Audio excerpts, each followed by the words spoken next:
Welcome to Behind the Lens podcast, where we talk to everyday business owners who are going deep on everything from childhood experiences, trials, tribulations, as well as the success habits that have shaped them as humans. So the human that we have today is Millie Clay, who is the owner of a business called Visionary Marketing. In the episode, I actually say she's the founder. She clarified that she bought the business, not the founder, currently the owner of the business. In essence, Millie is a digital marketer for salon owners. So Millie originally started in business as a salon owner.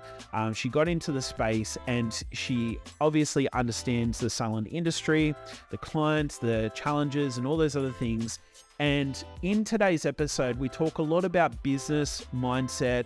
We talk a lot about her childhood, some of the things that have helped her shape who she is through her dad and some of the vision that he had.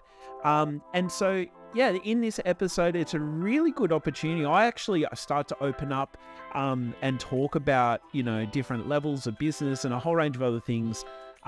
If you're interested in mindset, business, and just general relationships in general, you're going to love this episode. Today's episode is brought to you or powered by Triple Effect Media, where we create 6 months worth of video content for YouTube, Facebook, LinkedIn, Instagram, and TikTok. And this is all filmed within a space of 2 days. So we do everything from scripting, filming, editing, as well as publishing up to 3 videos weekly. If you're interested in finding out more, head to tripleeffect.com.au. Otherwise, let's get started with the show. All right, so welcome to the podcast. Welcome to Behind the Lens. Today we are joined by the amazingly beautiful Millie Clay, who is the founder of Visionary Marketing. Whoop, whoop. Awesome. So really glad to have you on, and I'm pumped for today's conversations. Probably going to be lots of laughing, lots of talking about just shit in general. But welcome, Millie. Thanks for jumping on. Thank you for having me, Alan. I really appreciate it. I'm looking forward to the fun, because behind the scenes is different to in front of the camera. So fun is where it's at. Boom. Awesome. So do you want to give the people who are listening a little bit of a background story as to who and what you do? Oh my gosh. How much time do you have? 25 years ago. Nah, just joking. Oh my gosh. Where I started, long story short. Oh, what do you do? What do you do, Millie? What do you do first of all? Marketing and advertising for businesses. Majority is salons. We work with coaches as well and a few big companies. But the main thing we do is we run Facebook and Instagram ads for businesses. The reason why we're in the beauty industry majority is, as you can tell, I'm also a hairdresser, and I've been in this industry since I was 17. So I've been around the Maori bush. I was born into an entrepreneurial family, so I'm the only one. I went to visit my family, and me and my mum were talking, and out of our whole family, there's only 2 of us, and it's me and my dad that, and I don't like the word entrepreneur. I like the word, risk taker and betting on yourself and investing in yourself. And there's only 2 of us in the family, but obviously my dad had such a big influence on, show me the vision of what you can have if you try to do it yourself. But you got to stay consistent, right? You got to keep going, because there's always times where I'm like, I should go get a job. I tried that and I only lasted 4 days. I couldn't do it. I couldn't do it. When you're in our position, your mindset is totally different to everybody else, which is, who I speak to every day as well as I talk to, potential clients and just, people in general. And one of the biggest things that, sorry, I told you, I will fucking fluff on. Keep going. Mindset is huge right now. COVID really fucked people up. And even pre-COVID, there was, self-sabotage, self-doubt. So I deal with a lot of that every single day, because I like to work with people that are in a growth mindset, that believe in themselves, that 100% all in. I digress. So yeah, a little bit about me. Yeah, I've been in the business game for a very long time, learned all the hard lessons, still learning lessons to this day, but the difference is I'm armed with a toolbox full of a lot of really good knowledge. Have good people around me like yourself who check in and give really good advice. But yeah, sorry, I digress. No, it's good. It's good. This is the whole purpose of having a podcast is so that we can talk fluff, share all of the bits and pieces. So don't ever feel like you need to succinct. It's different from when we're filming anyway, because obviously when we're filming, we've got to like keep it succinct, keep it under like certain, like as much short form content. Yeah. Short form content, but this is let's expand. Let's talk about the details. So, all right, there's a few things I want to talk about that I'm really keen and interested to know more about. And this is off the back of conversations that we've had when filming or just through conversation and whatnot. So, obviously, you mentioned you started when you were 17, and so how long have you been in business for now? Oh, I jumped back into the game proper full time in 2013. Okay. So approximately 10 years that you've been in business, right? And so, yeah, absolutely.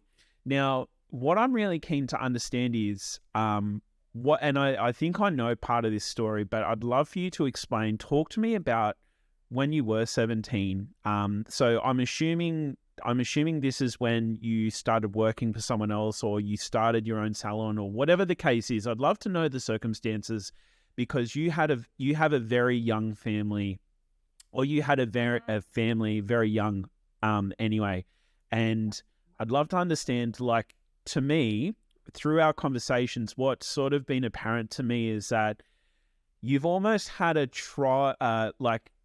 lot of the way that you do business and a lot of the things that you've had to learn extremely quickly, not only as a mum, but also as a person in business, as a woman in business, because if you don't make it work, the family doesn't eat and a whole range of other things.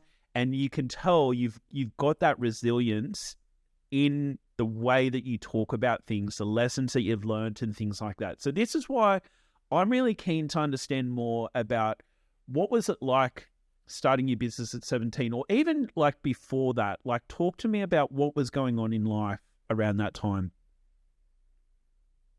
Cool. So I had a baby at 16. My husband was 15. And in all honesty, when I was pregnant, it was like, man, whatever. Then it wasn't until he came out and I was like, what do I do now? Like, how do I feed this baby? Like, the penny didn't drop till after. And then it kind of, I shouldn't say this publicly, but I didn't have plans of having children, and now I have 4. And I didn't have any huge career goals. I wanted to be a dress designer and an air hostess, the normal stuff that teenage girls want to be. But I had a really natural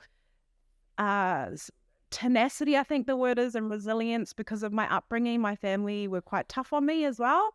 And like, that's just a whole nother basket that's for a psychologist, but like I grew up in, my parents' own restaurants was the main thing. They had lots of businesses, lots of things going on. But I grew up in restaurants. I was 10, 11, 12, and I was mopping floors. I was serving customers at the till when I was like, I look back now, I look at my 12-year-old son, I was like hell, I'll get him to close a sale for me. So I had to grow up really, really fast because my parents relied on me. I don't think their intentions were to rely on me, but they did because I was the oldest, I was the girl. I was obviously capable because I was able to wake up at 5 o'clock in the mornings to go food shopping at the markets with my parents.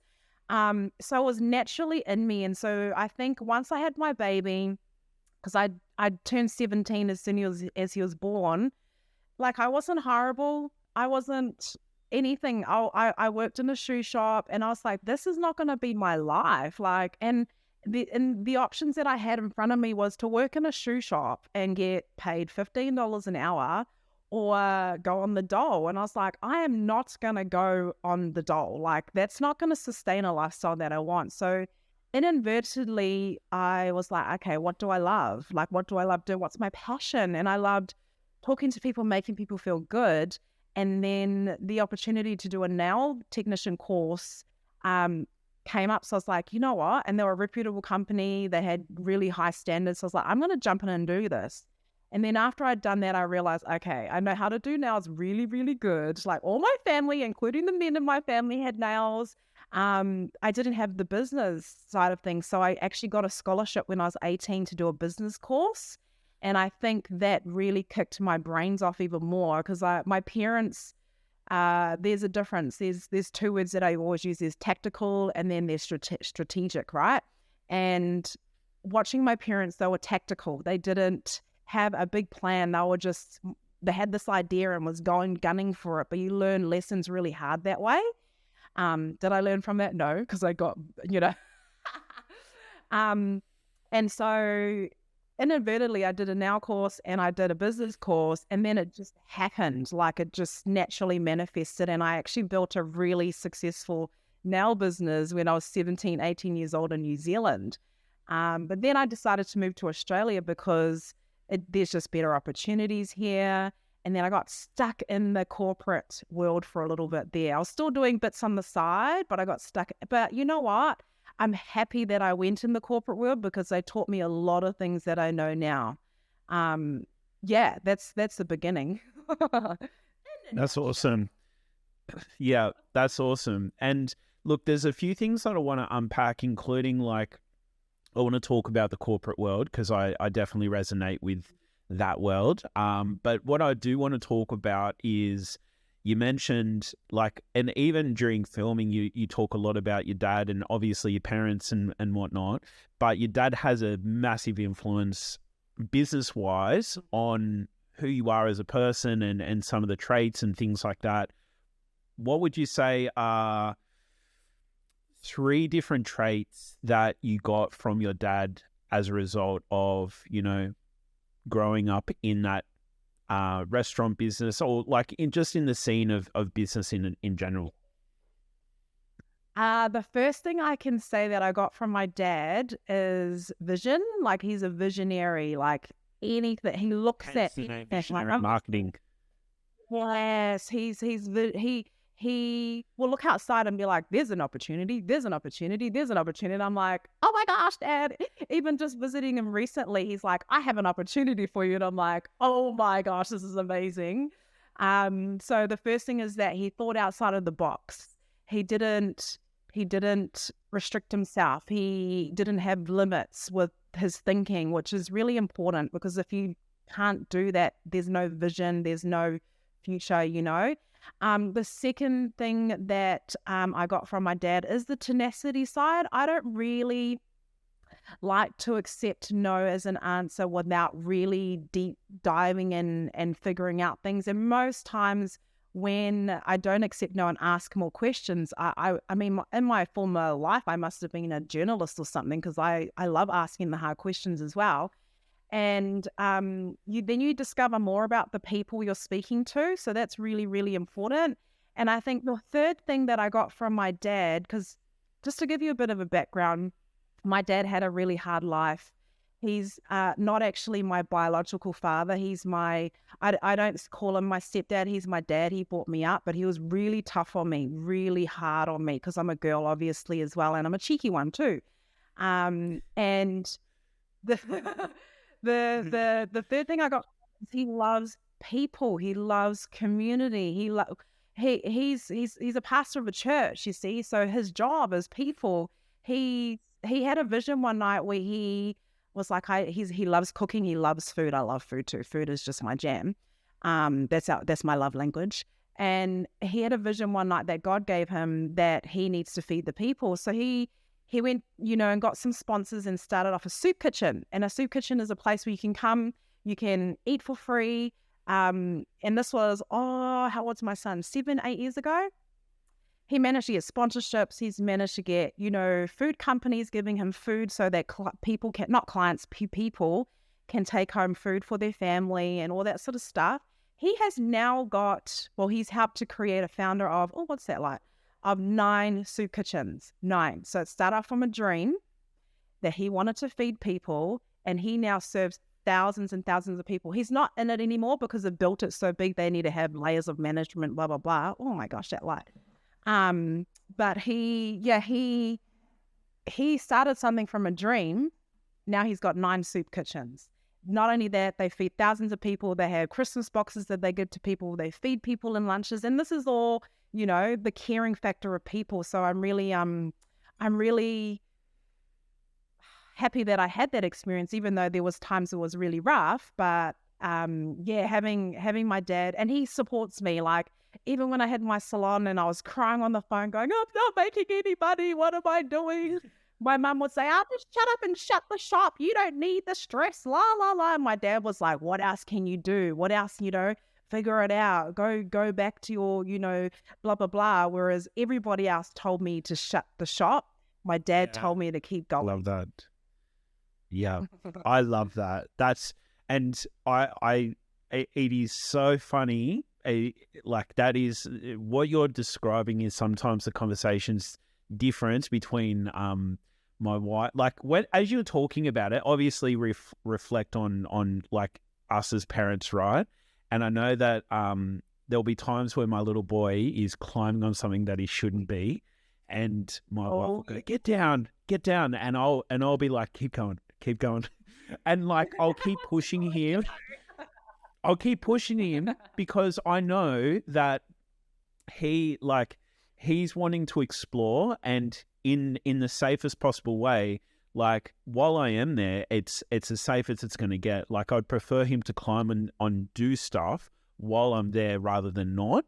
And so, it's so funny, and that's raining. Everyone, I'm like, go outside and play while it's raining. Yeah, exactly.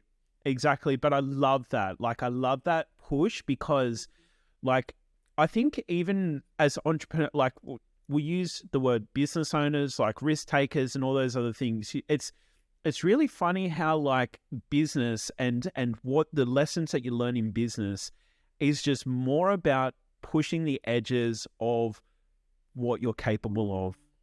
Where other people would give up, and where other people would go, this is not working. It's understanding that, yes, this may not be working, but something will work eventually, and just keep going and keep pushing. And that's what I sort of get from a lot of what you do, especially like some of the topics and some of the things that you talk about in your videos and whatnot as well.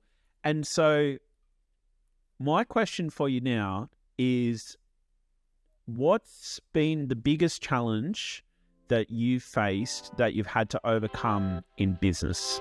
Hello, amazing human. This is just a quick, brief message to remind you to share the love. And what do I mean by sharing the love?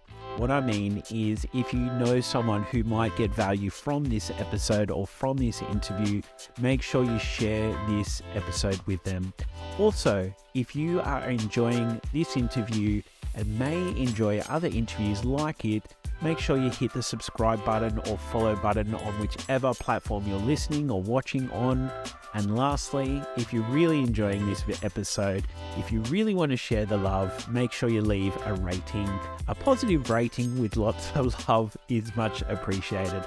Otherwise, let's get back to the show. Biggest challenge. There's so many, Alan.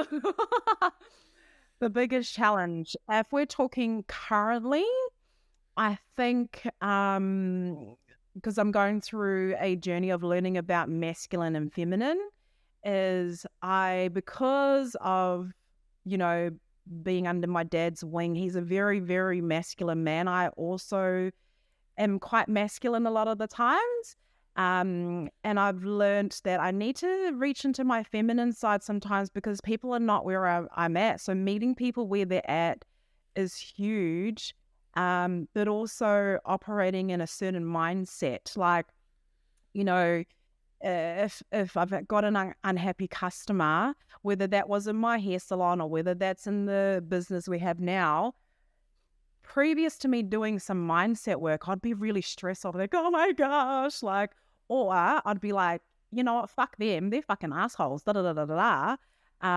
Now it's like, okay, Millie, how can I help them? Why are they feeling frustrated? Let's dig deeper. Whereas before I wouldn't do that. So that's changed my mindset, but it's also changed the certain people I attract because, I'd get a lot of people that are desperate. They're like, I need this, I need this, I need this, I need that. And I'll be like, okay, let's do it. But then things wouldn't go right because their mindset's not right. It seeps into my mindset and then it just seeps through the whole business. Whereas if I speak to people that are, I'm in this space here, it's not the best place, but I want to grow and I'm willing to do what it takes to grow. So, can you hear the difference between I'm so desperate I need to do this versus, okay, I'm fucked. I'm on my last dollar here, but I'm not ready to give up. I'm willing to invest and this is what I want to do. And then it's up to me to try to deliver. So, mindset shifts, self-awareness, emotional intelligence has played a huge role in maturing as a business owner. Because, I used to be that desperate person. I used to be like, why is there no appointments? Hurry up, call everybody, get outside. Now it's like, my team stress. And I'm like, it's okay because we need to do this, this, and this, and we need to do that. We need to, be in the right mindset. I love that. All right. So, absolutely does make sense because, and everything that you're talking about, I personally resonate, and I'm sure there's a lot of other business owners who would be able to resonate with that as well, in the sense of, well, like I think there's an element where it's time in business, like you've had to overcome, like even look at the last 2 to 3 years, we've just come through COVID, and that was a set of challenges that no one was expecting, and no one knew how to adapt and whatnot. And then the other periods of time in business, I'm sure there's been many challenges, but let's stay on the topic of mindset, because it's something that I'm fascinated about, and I really do think, on top of your resilience and whatnot, and even it's fascinating you talking about masculine and feminine and whatnot as well. I'm really curious to understand more about mindset in the sense of, like you said, it's almost like what you described is the people that you're attracting in are almost a reflection of your own mindset. Is that how you see it? It is. And it's taken a while to get here because of the shifts. It's only really happened in the last 6 months, really. I've done a lot of work actually with Chris Duncan. He owns a digital marketing school, which taught me how to do the Facebook ads and stuff, but it's taught me more through the mindset side of things in the last 6 months than I have in the last 10 years, because I never had someone of a mature level who's been there to really make me dig deep to see, don't project your thoughts and feelings onto other people. Don't it's easier said than done, but bringing trauma into a lot of the stuff that we do, because we do naturally. If you haven't identified that there's a trauma because of the behavior that you do, the behavior is going to keep turning up. So it really helped me identify, okay, even though my dad was an inspiration, there was a few things there where I was like, okay, this is why I did that, because this happened to me when I was 7. This is, so, okay, Millie, that happened to you when you were 7, you're still okay. So move on from that. Sorry, I digress. But you know what I mean? Do you know what I mean? Oh, absolutely. Absolutely. And I want to reiterate what you're talking about, because I have something very similar in the sense of, for me, it's actually working with my emotion. Because I'm someone who often, I wear my heart on my sleeve a lot. And what will typically happen is I will, I will sometimes, put my heart and soul into, especially going through a proposal or going through some sort of, opportunity where someone's interested in working with us, and I'll get pumped, I'll get excited genuinely about working with this person because I can see the potential, I can see the opportunity. And then like they'll need 2 days to go and speak to whoever or whatever the case is. And then, 2 days later, it's a completely different conversation. And it's like, what happened? Like what, and it's, I think sometimes I used to get really, really cut up about it because I'd be like, well, like, I take it personally, more or less. And it was actually a reflection of, you mentioned it before, emotional intelligence, knowing that just because someone says no does not mean it's like, fuck you, Alan, or like it's something against you personally. It's the situation, the circumstances just don't meet. And even if it's a limiting belief in their mindset, like whatever's going to happen is going to happen. And for reasons that you do not understand, you can, like, there may be some influence that you do have over the circumstance, being able to like offer something or put something together to try and, get someone across. But at the same time, like when it's not going to happen, it's not going to happen. And I think a lot of what I hear you talk about is not only attracting the right people, but also knowing that no matter what happens, it's going to be okay. And naturally, you've got to have it's almost like a mindset for growth, but also knowing that these challenges that are coming up, whether it's to do with sales, whether it's to do with the people that you are working with, whether it's to do with just the general conversations that you have in your environment and everything else, your mindset is just reflecting in your mindset is almost like a big mirror, and the people, situations, circumstances, environments, for the most part, are literally just reflections of what you think. Do you agree with this, or what are your thoughts? I do. One of the things that keeps coming to mind on our second day we done our recording, and it keeps popping into my head where you're like, I used to be, try to be Anthony Robbins on everybody and la la la la. And Yes. I thought that after you brought that to my front of mind, I was like, fuck, I think I do that to everybody I speak to. I'm like, you could do this, da, da, da, da, da, da. But it's not where they're at. And because of that conversation we've had, my conversations have changed where I'm like, I'm not projecting my, I can see that you can do this, this, and this, to, how you going? I'm here for you if you want to talk about business or anything like that. And my conversations are so much more quality, but the mindset things, like there's a few things, like I was in New Zealand and I was talking to my little cousins about, what are you going to do? La, la, la, la, la, la. Because, the younger generation need a little bit of a push along. And I went Oprah on them. It was really bad. I didn't go Anthony Robbins. I went Oprah. And I thought to myself, shit, why did I do that? They don't need this, blah, blah, blah. Then I was like, okay, Millie, control yourself. And then when I got back home, I got this message from my little cousin who's, low 20s. He's like 23 or something. And I inadvertently had one of the Oprah conversations with him.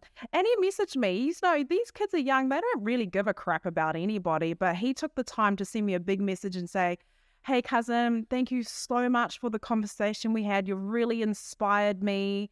I'm going to read this book, Rich Dad, Poor Dad. I'm going to do this and do that. And I'd really like to, chat with you more once I have more questions. And I was like, wow, fuck yeah. So cool. Yeah. That wasn't a customer. That wasn't a potential person. That was just a human to human conversation. And I had a huge impact, which, that gives me jollies. That wasn't supposed to be an Oprah. And I was actually talking to another cousin at the time, and he jumped in the conversation. But because of the mindset of the younger generation, you really got to knock through hard to them, man. Because I've got a 21-year-old son and they think they know everything. But if you can knock through a little bit of that and have an inspiration, the way I did with my little cousin, it just gives me my jollies. Yeah. I love that. You know, I love that. And even just coming back to the conversations that you have where people aren't receptive, as you're talking about that, it's really funny. Like I actually, it's going to get really deep really quickly, but I actually had a reading with a reading recently, and it was really interesting how they almost pulled apart my personality a little bit and actually said to me, sometimes, Alan, like, because you've personally been through so much, like I've alchemized a lot of, like, I'm the exact same. Like my dad was an electrician. He worked 6 to 7 days a week. He provided for us. Like there was like, you know, there's so many great and amazing things about my dad, but there's also some stuff that like that's where I got, you know, some of my anger issues and different things like that. God love him. Right. And there's a lot of stuff that I've had to alchemize as a result of, you know, childhood experiences and a whole range of other things as well. And because of not only the work that I have done with like I've got a therapist, done lots and lots of personal development, and I'm really, really proud of who I am as a father and all these other things. And I think even like looking at it from a business point of view, I've achieved some of the things that like anyway, it's not, this conversation's not about me, but like personally, I've achieved some really, really cool things in business, like things that I never dreamt of, never. Just really, really cool things.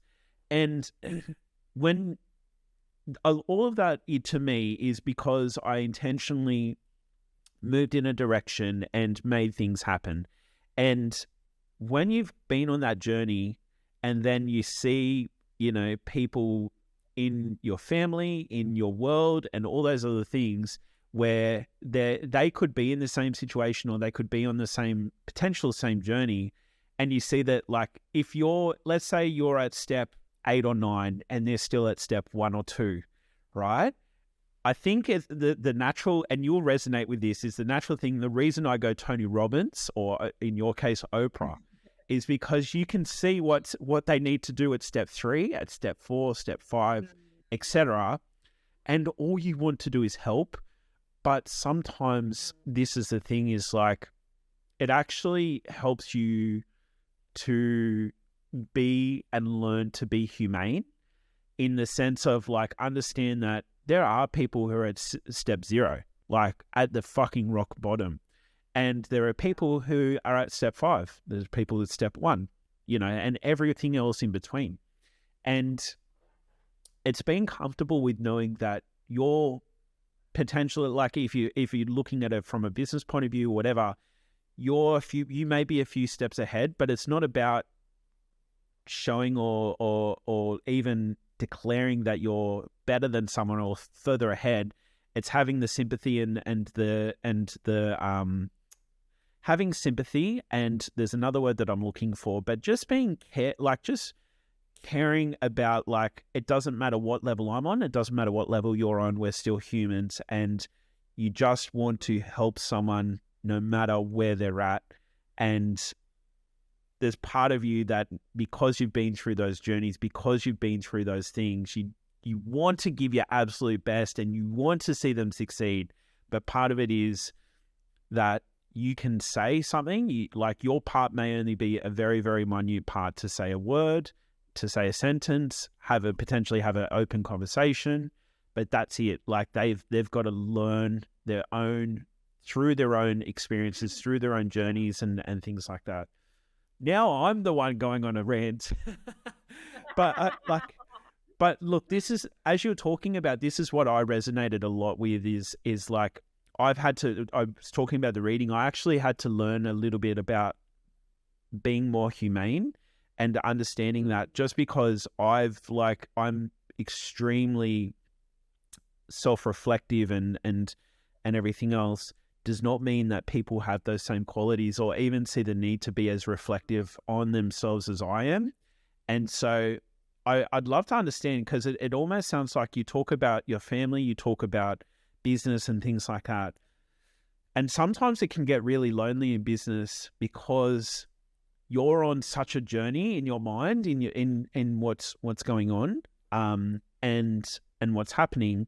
Talk to me about that side of things, like when and I cry.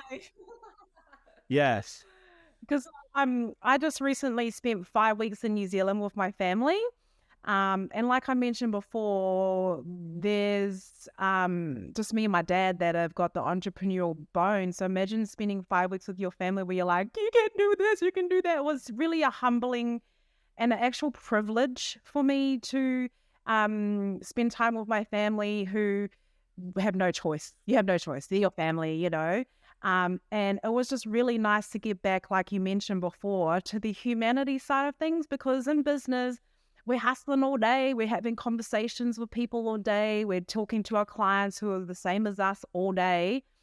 It was, I learned so much from them about the human point of view of, you know, they're just happy where they're at. Like, and, you know, they live simple. They, you know, they look at me like I'm a fucking unicorn for sure.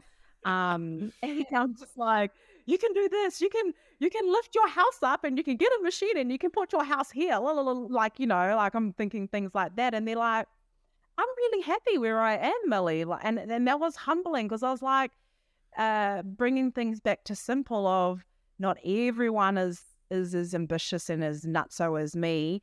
And it's okay. It's okay. They're happy.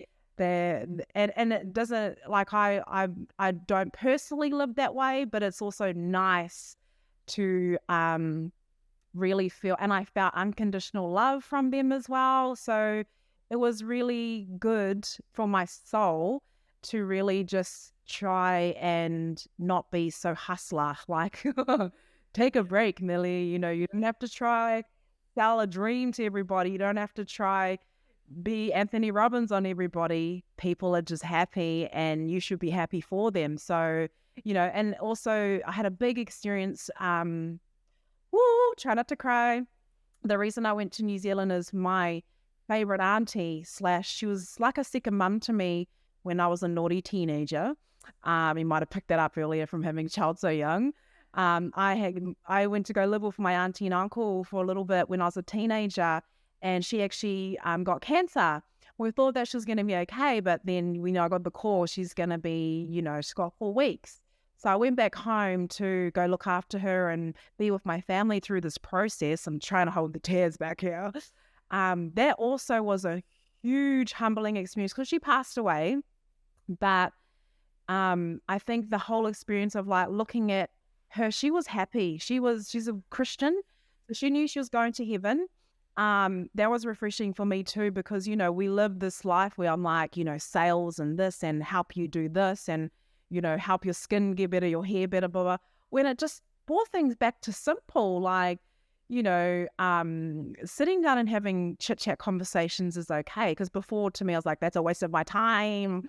I should be more productive, more effective. Whereas, you know, having those conversations with her before she passed, connecting with family again, it was a real check-in to say, hey, you know, business is good if you put in the work, but you also need to take the time to be a human now and then.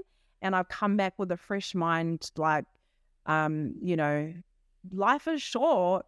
It's good to help people, but also enjoy the process as well. And, you know, have conversations like meaningful, like there was so many things that happened, Ellen. I was like, and I came back and I was like, right, this is what's happening. People that are not on the mindset, if they're not ready for us, they're not ready now. That is okay. When they're ready, they've had a conversation. We're connected. We're friends. I'll stay in contact with them. But when they're ready, they will come. But they're not ready. So don't try push because it doesn't work. Does that make sense too? It absolutely makes sense. And you're talking about the steps too. And I remember as a teenager, my best friend, Shannon in New Zealand, because I went to a very prestigious private girls' school as well. Figure that one out. Like I went to school with CEO daughters. I went to school with like chicks that used to come to school in helicopters. I used to go to school with, you know, people that own multiple McDonald's. And if you're anything like me in research, to own a McDonald's store, you have to have like full capital, which is a couple of million cash. You have to give up your job for a whole year and go work in their training system for 12 months before they will even qualify you to buy you a McDonald's. Obviously, I've looked into buying a McDonald's. I like McDonald's. So I grew up with the caliber of people. Jewelry store owners, oh my gosh, I look back now and think, that's probably why I'm also the way I am too, is the school I went to. But anyway, I digress. My best friend's dad, he owns one of the biggest trucking companies in New Zealand. Humble as, he's 70 something and he still works like a trooper. He works harder than 5 teenagers put together. His whole family work in the business. They're very, very, very successful, but they're also like, they'll drive, you know, the old beat up car doesn't make a difference to them. So they're very humble as well. And I never forget, before I got pregnant, he said to me, he sat me down and he wrote on this piece of paper, he goes, you know, I'm a businessman, Millie. You can be a businesswoman too. And I was like, okay, I'm like 15, okay. You know, me and your daughter were drinking your beer last night and we filled it up with water, but okay. He sat me down and he wrote this thing, because you're talking about steps, and he drew an elevator and he goes, right now I'm almost at the top of the elevator. And the reason why I'm not at the top is because I got still lots to learn. This guy makes millions of dollars a month. Like, you know, he's up there. And he's like, I'm almost at the top of the elevator. You know where you are? And I was like, I don't know. He goes, you're at the bottom of the elevator. He goes, you're starting here. You're going to eventually step up, step up, step up, step up, step up. Every step you take, learn the lesson and keep moving forward, keep moving up, and that stayed with me for the last 20 years. You know, you're on the elevator, Millie. You're not at the top. When you think you're at the top because you reached a goal, that don't mean shit. You still got absolutely to take going up, you know?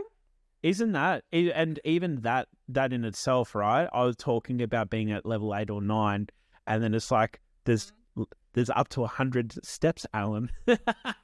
And so you realize that, like, you know, you're like, you think, you know, even when you think you've been through it all, like you get shoved to the bottom, or you know, yes. Some, you know, the world comes back to you know, slap you around and help you to realize you thought you're on level 8, but yeah, you've just past 2.5 levels, mate. Like, so I love that. I love that. You did get pushed down. Yeah, absolutely. All right. Well, look, this has been an absolute blast. Thank you so much for your time. If people are interested in finding out more about Millie Clay or visionary marketing, what's the best way to reach out? Just jump on Instagram or Facebook and see, or even just search Millie Clay and add me as a friend. I'd love to have a conversation. As you know, it's pretty cash. Yeah. Yeah, awesome. If you want to be Oprah-fied, if you want an Oprah conversation, come hang out. Check it. Like me. Absolutely. Thank you, Alan, for having me. This has been so awesome. No, and in all seriousness, especially if you're a woman in business, I'd highly recommend checking out and even connecting with Millie. She has some incredible videos, wink, wink. But she's also, she's an absolute legend as a human as well. So thank you so much for taking some time, and see you in the next episode. That is the end of today's podcast. If you've enjoyed this episode, as I mentioned before, make sure you share the love, share it with a friend, family member, or otherwise. Make sure to give us a subscribe or even a positive rating on the various platforms. And if you're interested in finding out more about Triple Effect and who we are, what we do, head to tripleeffect.com.au. Otherwise, we'll see you on the next interview.